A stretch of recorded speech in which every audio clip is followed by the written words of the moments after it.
Hi and welcome to this video. This is lesson 5 of the Self-Publishing 101 course. My name is Nakari Griffiths and I am the author of 3 fiction books. So today's topic is formatting, and I'm going to be covering a range of different formatting services and ways to format your book. So formatting is a little bit different depending on if you're publishing an ebook or a print book. And there are a range of different services that you can use to have your books formatted. Now, in this video, I am not going to be teaching you how to physically format your book in the way of indents and spacing and things like that, but I can share with you some tips and tricks that I personally use to get my books format ready. So I write my books in Google Drive, and in Google Drive there are a few tools that you can use to kind of get your books ready for your formatter. So things that I have learned from my last books compared to this book is that your formatter is not going to put page breaks into your book for you, at least none that I have will do that, and they will also not put your dialogue back the way that it should be. So for example, I always double spaced my dialogue between each person talking to show that it was a different person and to make it easier for my editor to edit, because one editor that I had told me to do that. And what I did not realize that in formatting they will not put it back to normal, and my books until recently I didn't realize that that was not normal and that there should be no gap or paragraph really between your dialogue. So it would be one person talking, enter once, another person talking. I would do like a double space, so don't do that. Second of all is that I'm going to be showing you how to do page breaks. So page breaks are easy to do in Google Docs, and also scene breaks, which I didn't know until I was writing the current book that I'm writing right now. And these are some really helpful tools and will help your formatters to distinguish where things should go.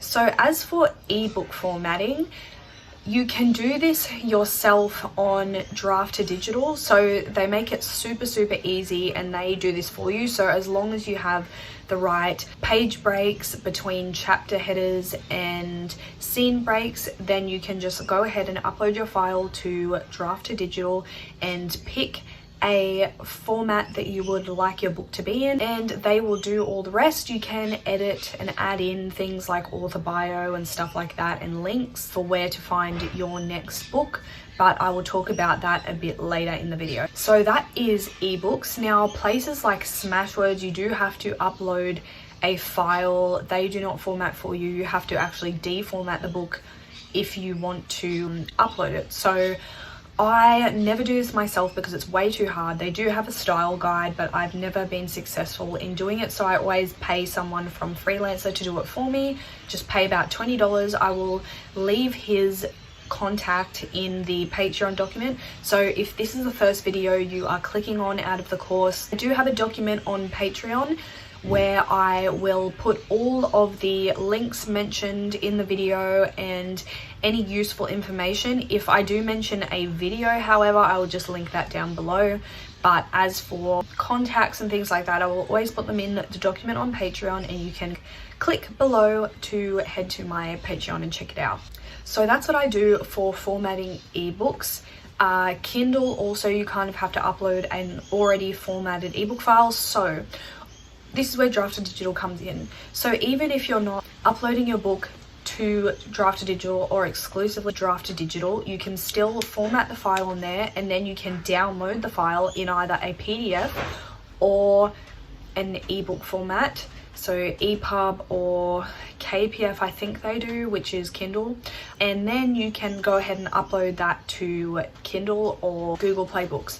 So now Draft to Digital have actually added a formatting for print books feature, which I haven't personally tested out, but people say that it works really well and it's free, so you can go ahead and try that if you like. Now, as for print formatting, there are so many different options. You can use Vellum, which I haven't tried. You can pay someone to do it. You can use Draft to Digital, like I just mentioned, or there is actually a really cool thing that I have just done for my latest book, Unbreakable, and my ebook's been out for a few weeks now, but I will do a video showing how my print book turned out once I have a copy in my hands. But my formatter has just sent me the proof of the PDF, which I'll put here as a screen recording to show you the kind of thing that they can do. So this is a really cool thing, and it can get quite pricey. You absolutely do not have to do this, but I had seen a lot of books at the bookstore with cool formatting such as black pages and images throughout the books, and I will put some images here, but I have done a video mentioning this. I can't remember which one, but I will link it in the cards and down below. And anyway, this is more of a traditionally published thing, but by no means does it mean if you're self-published you can't do it. So I went with Enchanted Ink Publishing, and like I said, it is quite pricey, but the options are endless, and they do 15 proof do-overs if you don't like it, included in the price, and it's really cool. So this is my file so far. And then in a few months, I think in January is when they could fit me in. I wanted a special picture in the book as well. I'll show you the reference picture here, and they had to get a graphic designer to do that part of it, so rather than just a formatter. So that is going to be added in January, and then I'll re-upload the file for the print copy, but I didn't want to wait so long to upload a file and have a print edition, and then I'm getting mine printed on Amazon KDP. So that is an option that you can do, and I don't know if I will do it for all my books. I don't think I will. I think in future I will have a better look into the print services and draft to digital, and maybe even vellum for future. But for this book, I felt like it was a really animated book and it needed to have some imagery. And anyway, I also got some character art done up, which I wanted to include in the print book. Enchanted Ink Publishing also do format ebooks if you like, but I just formatted my own ebook and added images on draft to digital. Now, there are a lot of things that you can include in your formatting before you send it to the formatter. So a bunch of those things are the about the author section, page breaks and scene breaks, QR codes, which is a new thing that I'm really excited about, and I'm excited to tell you guys about it. And then also a very important thing is the legal stuff in the front, and also it's called book like jargon and the ISBN number, and at the end it is really important to put a reference to your newsletter or to your other future books and a clickable link for people to click on and go to your new book. Also a Goodreads add to TBR link or review link on Goodreads or anywhere else you would like them to review. Maybe you could put a sample of your next book or one of your other books at the end. But this is where QR codes come in. So for ebooks, putting hyperlinks is great for all of that stuff, but when it comes to print books, you can't put a link in there because people can't click on it, and if you just type out a URL, it kind of looks messy, and I don't think anyone's going to sit there and bother with the HTTP and all of that. So this is where QR codes come in. So there's a few options for this. So you can find free sites online that will create a QR code for you for free, and it will do the job, but it will look kind of ugly, but it will still come up with a link. So this is what I ended up doing because I found a place that had a free trial, and I made this beautiful QR code. When you clicked on it, had all my links and the book title, and it was stunning. And then I realized that after the trial ended, you need to pay £200, which works out to be like $300 or $400 Australian, and you can have unlimited QR codes, but like I'm kind of new to them, so I didn't want to do that yet. I don't know how many I will use. I only put out 1 or 2 books a year, so for me it wouldn't really be worth it. and when the trial ended, I would lose my QR code if I didn't pay. So there was no point in me putting it in my book. But so I used one of the free ones. It still does its purpose. It comes up with the links. It never expires. You can customize it a little bit, the color and all of that. And I will put links in the Patreon document for all of that. But here is a sneak peek of the one in my book. The formatter put it in beautifully and I love how it turned out. I did 2 QR codes, one at the beginning for an add to TBR, which is add to your to be read list on Goodreads. So if you just hover over the QR code with your phone, it pops up a website, takes you straight to there to Goodreads, and you can add it to your TBR and update your progress when you're reading it. Now at the back of the book, I added one with all of my links. So my Instagram, my Patreon, my other books, an exclusive few chapters to go along with this book in the same story world, but kind of different stories. And anything you like really can be in there. So the other thing with a free QR code is you can only put a certain amount of links in there, which is why I did 2 QR codes. With paid ones, you can put as many links as you want, but yeah, you be the judge. Again, I'll put those links to the QR codes in the Patreon document.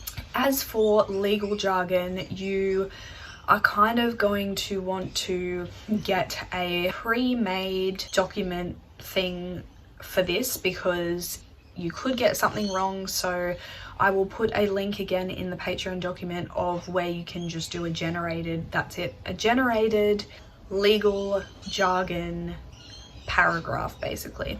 So that is very important that you put it in there. It just basically states that whether the things that take place in the book are true or not, and that it's not based on anyone, or that you've changed names and blah blah blah, all of that stuff. So that is another thing that is important to do before you send it to your formatter.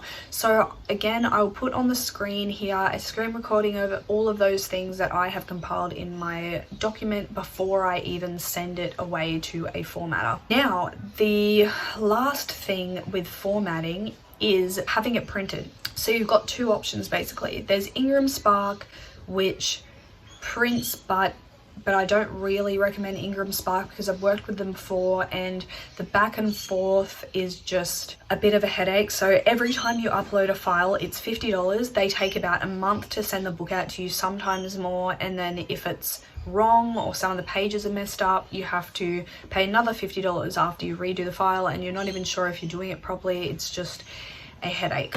So I wouldn't personally use them, but they do hardcovers, which is why a lot of people use them. But now Amazon KDP has introduced hardcovers, so that is so exciting. And KDP is a lot cheaper to print as well, and they send stuff out to you really fast. So KDP is where this time I'm going to have my print book printed. So now that my formatter has sent me the file, I'm going to upload that to KDP and order a proof copy. So proof copies of the books from KDP do have a banner across them saying that they are a proof copy, so you can't sell them, which is annoying because they're super cheap to print.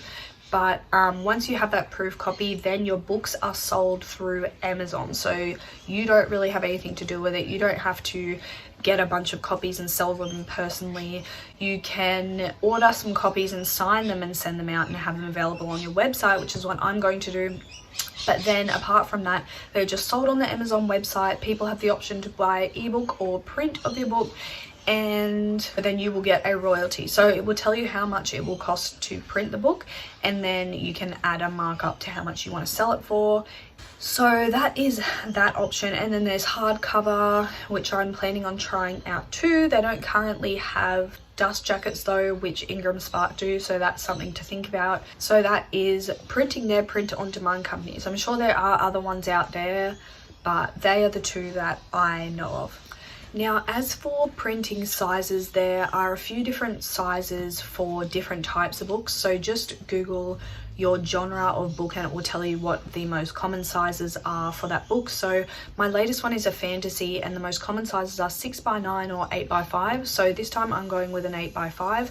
That's pretty much the general rule of thumb for all fiction books. So my last 2 were 8x5s as well. I'm pretty sure. If you have someone formatting for you, you can do that, or on Draft2Digital they have the option to pick the size, and same with KDP. So just make sure when you upload your print book file to KDP, you select on there the size that your book has been formatted in. Now, so the pros and cons of ebook versus digital. A lot of people just want to offer ebooks, and that is fine. It's a lot cheaper. You don't have to worry about the formatting. You can just do free formatting on Draft2Digital. Although now that they do have a print option, it is free also. The only thing you need to think about is that if you have an ebook only, all you need to worry about is the front cover, whereas if you have print, you need to worry about the front cover, the back cover, and the spine. So you can actually use BookBrush now and you can create